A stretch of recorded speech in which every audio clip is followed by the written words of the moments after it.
Dalam nama Bapa dan Putra dan Roh Kudus. Amin. Bapak, Ibu, Saudara-saudari terkasih, salam jumpa kembali dalam renungan inspiratif Minggu Biasa kelima berdasarkan Injil Markus bab 21 ayat 29 sampai 39. Yesus menyembuhkan banyak orang sakit. Bapak, Ibu, Saudara-saudari terkasih, Dr. Randolph Bird, medical doctor, seorang ahli penyakit jantung dari Rumah Sakit Umum San Francisco, Amerika Serikat, pernah membuat satu eksperimen. Di rumah sakit itu ada 400 orang pasien jantung yang dirawat di bangsal penyakit jantung. Sebagian dari pasien itu dipilih secara acak untuk didoakan oleh orang-orang yang tidak dikenal. Sementara itu, sebagian lagi tidak didoakan. Para dokter, perawat, pasien tidak diberitahu siapa yang didoakan dan siapa yang tidak. 10 bulan kemudian, hasilnya sangat mengejutkan. Pasien-pasien yang didoakan mengalami kemajuan yang sangat berarti di dalam kesehatan mereka dibandingkan dengan pasien-pasien yang tidak didoakan. Pasien-pasien yang didoakan tidak memerlukan alat bantu untuk bisa bernafas. Sedangkan pasien-pasien yang tidak didoakan membutuhkan alat bantu supaya mereka bisa bernafas. Menanggapi temuan tersebut, seorang dokter lain dari rumah sakit itu, yakni Dr. Dorsey, mengatakan bahwa ini merupakan satu terobosan baru. Doa-doa dari orang yang tidak dikenal sekalipun dapat menyembuhkan seseorang dari penyakitnya. Bapak, Ibu, Saudara-saudari terkasih, dalam Injil hari ini, Yesus melakukan 3 hal yang biasa dilakukannya, yakni mewartakan kabar gembira, menyembuhkan orang sakit, dan membangun komunikasi pribadi dengan Bapanya. Kita lihat yang pertama. Tugas mewartakan kabar gembira dilakukan Yesus kemana saja dia pergi. Dia mewartakan kabar gembira di sinagoga-sinagoga, di rumah-rumah tinggal, bahkan di tempat-tempat umum. Sebagaimana telah dicontohkan oleh Yesus, kita pun diharapkan untuk senantiasa mewartakan kabar gembira kepada orang-orang lain. Antara lain misalnya dengan menjadi sumber sukacita, sumber kegembiraan bagi orang-orang yang berada di sekitar kita. Kita hendaknya mengambil semangat Santo Paulus yang mengatakan, "Celakalah aku kalau aku tidak mewartakan Injil." 1 Korintus bab 9 ayat 16.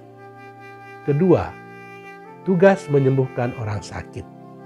Tugas ini dilakukan oleh Yesus pada setiap kesempatan, setiap saat di mana ditemukannya orang-orang sakit.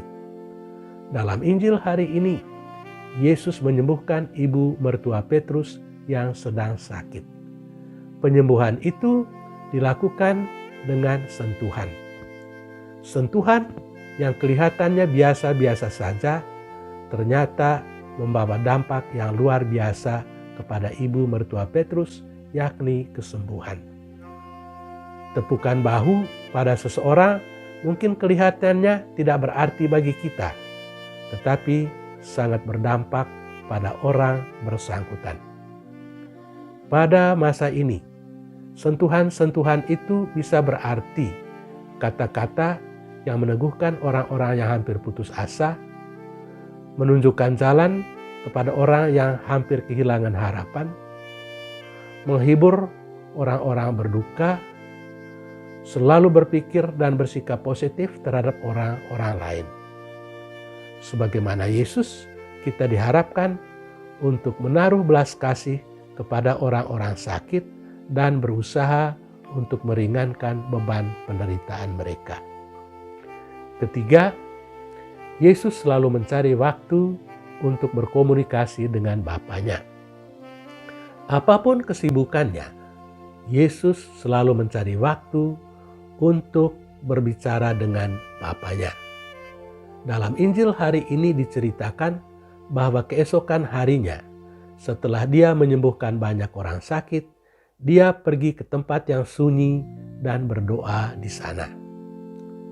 Pelajaran untuk kita adalah, apapun kesibukan kita, hendaknya kita selalu mencari waktu untuk bercakap-cakap dengan Tuhan melalui doa-doa, baik doa bersama maupun doa-doa pribadi. Saudara-saudari terkasih, Yesus mengajarkan kita dengan memberikan teladan. Selain itu, Yesus juga mengerjakan banyak mukjizat, tanda-tanda heran, tidak cuma ketika dia masih hidup di bumi ini. Tetapi kesulitan seringkali terjadi karena iman kita tidak cukup kuat untuk percaya bahwa Yesus tetap menyembuhkan kita pada saat ini juga. Santo Agustinus pernah berkata, iman membuka pintu pada pengertian, tetapi ketidakpercayaan menutup kembali pintu itu. Apabila kita menaruh kepercayaan kepada Yesus, maka Dia akan merentangkan tangannya dan menyembuhkan kita dari penyakit-penyakit kita dan luka-luka kita. Tuhan memberkati kita. Amin. Dalam nama Bapa dan Putra dan Roh Kudus. Amin.